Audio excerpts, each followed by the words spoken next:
الفطار بتاع النهارده صينيه بطاطس بالفراخ. طلبت مني كتير، فيلا بينا نجرب. مكوناتي طبعا معانا هنا الفراخ، معايا هنا 6 بصلات قطعتهم دواير، 4 فلفل اخضر وفلفله حمراء وفلفله صفراء، وهنا بقى ده كيلو بطاطس مخرطاه برضو دواير. ويلا بينا. هنا صينيه البطاطس دي بتاعت ماما، وامها اللي بتعرف تعملها عشان عليها حته دين بطاطس بالفراخ تحفه. انت متعرفيش تعملها ليه؟ معايا عشان بحب بطاطستك. بطاطستك. اول حاجه سلام عليكم الاول يا جماعه، عاملين ايه؟ اخباركم؟ رمضان كريم عليكم، كل سنه وانتم طيبين يا حبايبي. احنا بنجيب البصل الاول كده اهو، والفلافل ديت ربع كيلو فلفل اخضر مع فلفلتين، واحده صفرا وواحده حمراء. المقدار ده انا بعمله لصينيتين مش صينيه واحده عشان تبقوا عارفين حبايب قلبي. الاول بسم الله الرحمن الرحيم.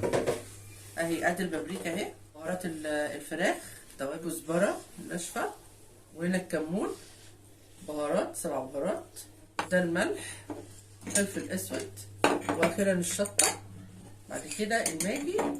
ودلوقتي بقى هنعجن ايه كل ده مع بعضيه كده، ندعكه ببعضيه كده لحد ما يمتزج كله مع بعض، التوابل بالفلافل بالبصل لحد ما تنزل ايه ميتها كده. نجيب بقى الفراخ بسم الله الرحمن الرحيم كده اهو، نعملها برده كده اهي يا حبايب قلبي. وتبلنا الفراخ بيها اهي، بنتبل الفراخ في الخلطه الاول، الفراخ بالخلطه كده الاول، واخدين بالكم؟ وبعد كده بجيبها على جنب هنا علشان اقدر احط البطاطس كده، بطاطساته بقى وحركات. ايوه حركات. واقوم مقلباه في قلب بعضيه كده اهو. انا طبعا بستخدم ايدي، مش بستخدم بقى الحاجات اللي طالعه وكده، يعني ايه اخف، لسه جوانتي ولسه مش عارف ايه وبتاع. حبايب قلبي في بعضيها كده اهي.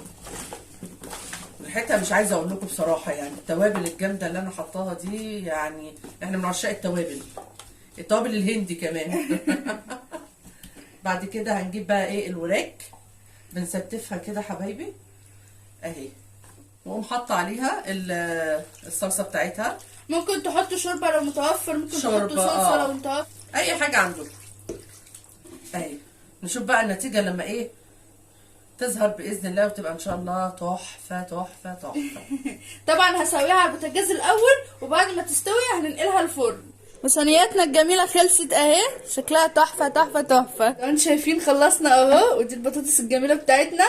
اذان المغرب اذن فهندوق. بسم الله. تحفه. كان نفسي ادوقكم والله. حاجه كده خيال علمي خيال علمي بقى، مش هتندموا وهتشوها كمان. وانا كده خلصت، ولو عايزين مني اي حاجه تانية متنسوش تقولولي.